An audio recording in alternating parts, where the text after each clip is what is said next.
ada di tengah-tengah kita, lebih utama dari segala sesuatu. Kristus hidup di dalam aku. Namun aku hidup, tetapi bukan lagi aku sendiri yang hidup, melainkan Kristus yang hidup di dalam aku. Dan hidupku yang kuhidupi sekarang di dalam daging adalah hidup oleh iman dalam Anak Allah yang telah mengasihi aku dan menyerahkan dirinya untuk aku. Galatia 2 ayat 20. Sahabat Iktus yang dikasihi Tuhan, tetapi siapakah seorang Kristen? Saya menjawab, setiap orang yang percaya dalam satu hati bahwa Yesus dari Nazaret adalah Mesias, Anak Allah, bertobat dari dosa dan menaatinya dalam segala hal. Slogan Not I but Christ digaungkan Alexander Campbell tahun 1857 ketika orang Kristen hanya hidup memenuhi legalitas keagamaan, padahal seharusnya orang Kristen adalah cerminan Kristus.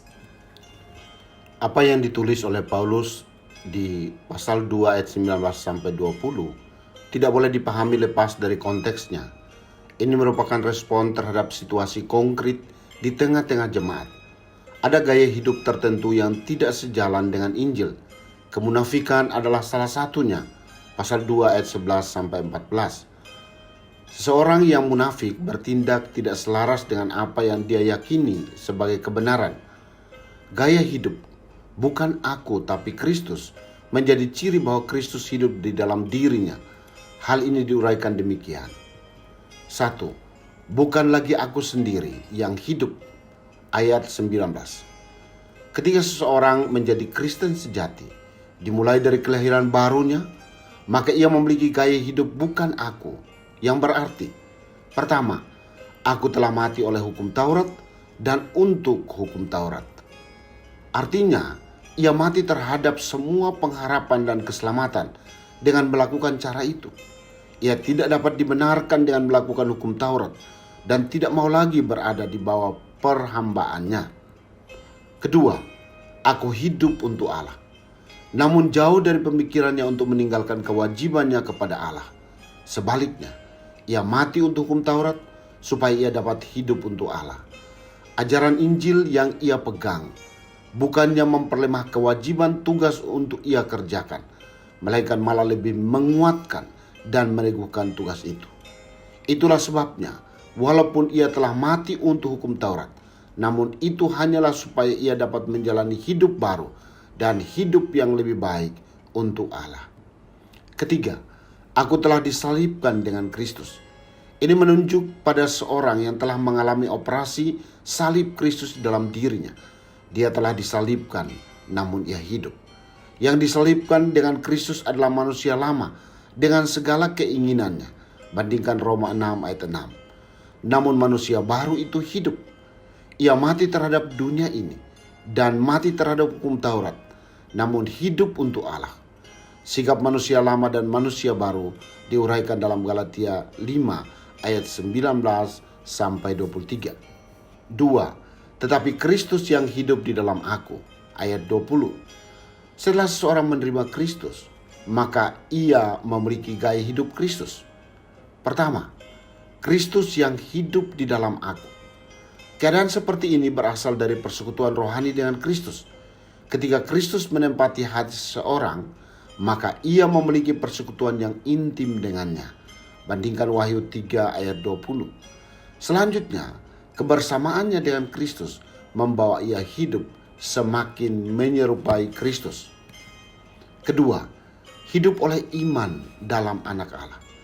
Walaupun ia hidup di dalam daging, namun ia tidak hidup menurut daging. Perhatikanlah, orang-orang yang memiliki iman yang sejati akan hidup oleh iman itu. Istilah Yunani pistis sebagai kata benda dan pisteo sebagai kata kerja menyampaikan dua aspek, yaitu kita menaruh kepercayaan kita dalam kepercayaan bahwa Yesus Kristus adalah Tuhan dan Juru Selamat. Kita mempercayai seluruh kebenaran Allah yang terdapat di dalam Alkitab. Ketiga, hidup oleh kasih karunia. Ia hidup dalam menjalankan kasih karunia. Keselamatan yang telah diterimanya oleh iman merupakan pemberian Allah secara cuma-cuma. Karena itu, setelah seorang menerima kasih karunia yang besar melalui pengorbanan Kristus, maka ia hidup dalam ucapan syukur yang besar kepada Allah dan dari waktu ke waktu. Orang yang hidup dalam kasih karunia mengabdi hanya kepada Kristus dan kehendaknya, bukan sebagai beban, melainkan karena rasa syukurnya.